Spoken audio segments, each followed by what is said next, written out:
I'm sorry if you get a lot of cleave in this video. Things are happening. It's summer, it's hot out. Hi guys, my name's McKenna and welcome back to my channel. Today I'm going to be doing a video that is very long overdue, and that is my April wrap-up. I read 14 books in April and I'm just going to commence talking about them now. The first book I read in April is A Torch Against the Night by Sabaa Tahir. This is book 2 in the An Ember in the Ashes series by Sabaa Tahir, and I gave this book 5 stars. The first book in this series is about a girl that all of her family is taken, and she kind of has to work for the resistance as a slave at the Black Cliff Academy, which is the military academy, to get them back, and that is where she meets the other main character, Elias, who doesn't want to be at the military camp even though he is. And they just have some shenanigans, and it was a really good story, and so I wanted to read book 2, and I read book 2, and I really, really enjoyed it. I think the only thing I didn't like is something like very minute and minuscule, and that is like the misuse of horses in fantasy. But it wasn't like major tier misuse of horses in fantasy, it just was a little bit of it, and I wasn't exactly a fan of that, but other than that, I loved it. The next 3 books that I read in April were the first 3 books in the Vampire Academy series in graphic novel format. Vampire Academy, Frostbite, and Shadowkiss. I gave Vampire Academy and Frostbite 4 stars and Shadowkiss 5 stars.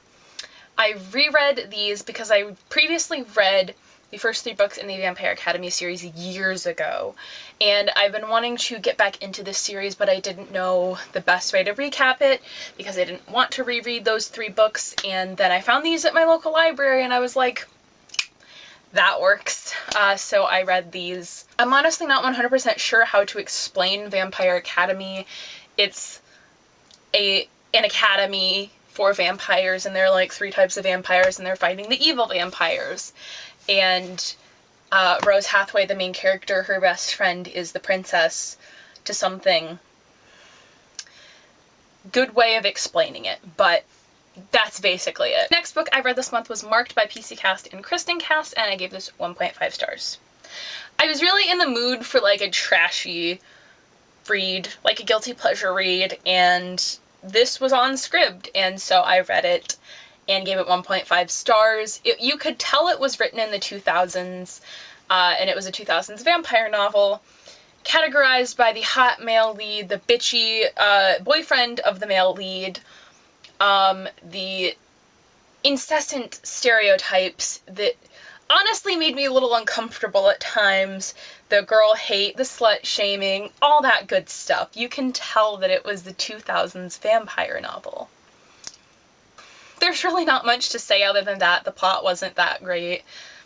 It was okay. It was good for the purposes of it being a shitty read. The only thing I really liked, conversely to A Torch Against the Night, were the horses and the actual responsibility that the people, or the vampires I guess, had to have for the horses before they got to ride them, because it's important to note that instead of just get on a horse and ride it when you've never ridden it before. Then I read The Diviners. This is my actually 3rd time reading The Diviners, and I obviously gave it 5 stars. The Diviners is one of my favorite series of all time. I think it's actually my favorite series of all time, but I decided that I wanted to reread it, and actually on the day I finished it, stuff was announced for book 4.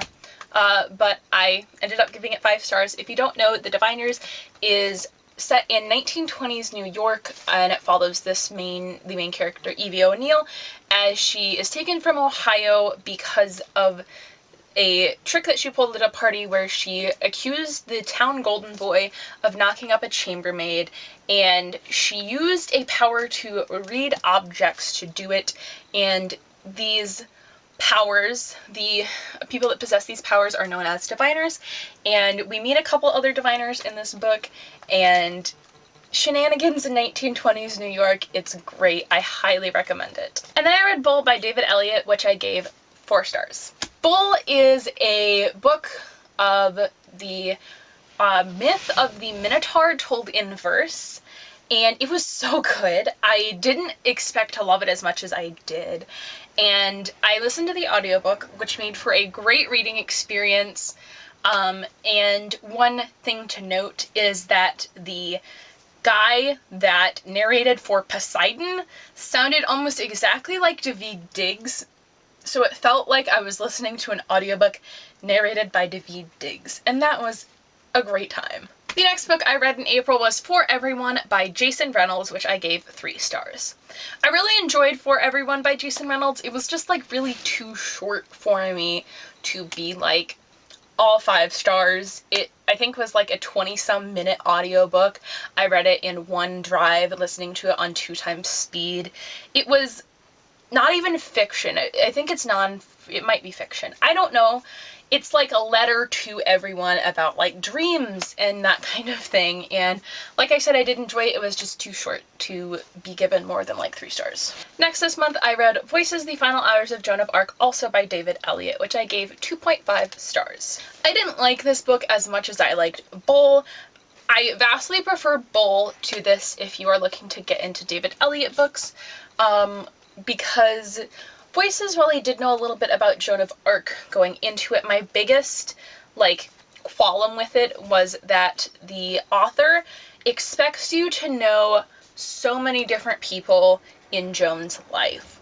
So it would have a quote from, like, Aunt Jerese, who made the best lasagna, and you just kind of have to be like, oh yeah, Aunt Jerese, I know who that is, even though I didn't know who that was. And that's the main issue with that I had with this book. It just wasn't as interesting as Bull. It didn't keep my attention as well. And that is ultimately why it got 2.5 stars instead of a higher rating. The next 4 books I read are pretty interesting because they are all picture books. Not graphic novels, picture books. They are all nonfiction picture books of, like, topics that I now kind of want to look more into, but they were picture books nonetheless, which is interesting because that's not something I read a whole lot of, and I wanted to talk about them. By the way, I'm not going to say the authors' names because there are 2 per, and some of them I don't want to mispronounce, so I will put links to all of the books that I mention in my wrap-up down below, especially these ones, just so you know. But the first one that I read was Pass, Go, and Collect $200, which I gave 3 stars. Pass, Go, and Collect $200, like the name suggests, talks about how Monopoly was actually invented and how it was invented by this woman who originally called it the landlord's game, and then people did a bunch of different versions of it, and this one guy, like, sold boards, and that's how he became the inventor of Monopoly. So the next time you play Monopoly and maybe you look up the guy that invented it, know that it was actually a woman and it wasn't him, and the Parker Brothers, I think, is the game company, had to buy off the chick for the patent rights because she put a patent on it, which is super interesting. The next picture book that I read is the one that I am most interested in pursuing, and I actually have 2 audiobooks that I'm considering listening to in the near future on this topic that I found, and that is Sergeant Reckless, the story of the little horse who became a hero. I'm sorry, I have my list right here. But Sergeant Reckless is, I can't remember what war it's during. It's either the Korean or Vietnam War. I do believe it's the Korean War, when they needed a mule to carry a bunch of ammunition up a hill and come back down and get more ammunition. And this battle was going to, like, change the course of the war, and they found this racehorse, or what was going to be a racehorse, and trained her how to do this job, and how she became the only animal to hold military rank. And it was just such a heartwarming story. I'm literally getting chills talking about it. I read this book to the kids at my school. I absolutely loved it. I absolutely recommend this book. I am going to look more into this subject because it is something that really interests me. The third picture book I read was An Inconvenient Alphabet, Ben Franklin and Noah Webster's Spelling Revolution, which I gave 3 stars. This book was about Noah Webster and Ben Franklin being like, you know, it's hard to say these words. or spell these words. They aren't what they seem like. And it talks about like how Americans took the U out of like color and favorite and those words, and like how they wanted us to spell different things, which was super interesting. It also was my least favorite of the 4 that I read, but still got 3 stars because I did enjoy it. It is something that I was kind of interested enough to read a picture book, but I don't think I'm gonna like look more into it. It was just an interesting book to read. And the final picture book I read this month was Lights, Camera, Alice, the true story of the first female filmmaker. The thrilling true adventures of the first woman filmmaker. And this talks about Alice, like the name suggests, who was the first woman filmmaker, and she was from France. And so in France, she was making films. She was like bounds ahead of us in America because we suck. But they were bounds ahead of us in that industry, and when she came over to America, you know, no one wanted the talkies for some reason, and she lost popularity by coming over to America, and it was just super interesting to read about something like that, to read about, like, a female filmmaker, knowing that she was the first and knowing this is a true story. All of these picture books were just super interesting topics that I wanted to read about. But the one I do remember that she was making a movie with a hat jumping around the screen. I don't know why I remember that one specifically, but I do. And it was just interesting. And the final book that I read this month is Daisy Jones and the Six by Taylor Jenkins Reid. I ended up giving this book 3 stars. I enjoyed it. I listened to the audiobook. I loved the full cast recording, but unlike most other, I think, more mainstream booktubers, I didn't reread it as soon as I finished it.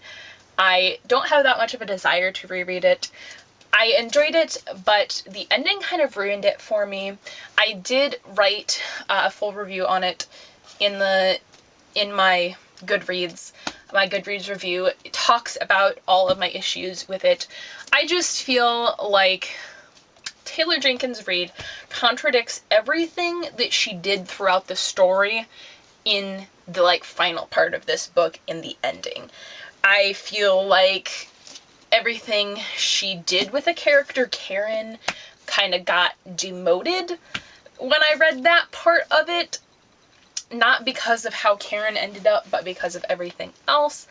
I didn't like Billy's character, and like I said, the ending kind of ruined that for me.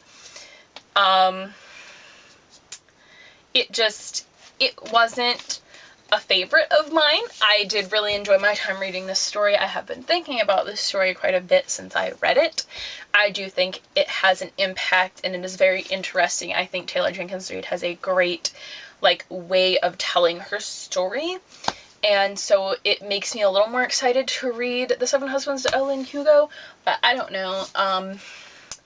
But I think this is probably one of my most disappointing reads of 2019 because I was expecting more. Not that it was bad, just that it wasn't what I was expecting, and I was expecting more and I didn't get more, and I was a little disappointed, but you can't have it all.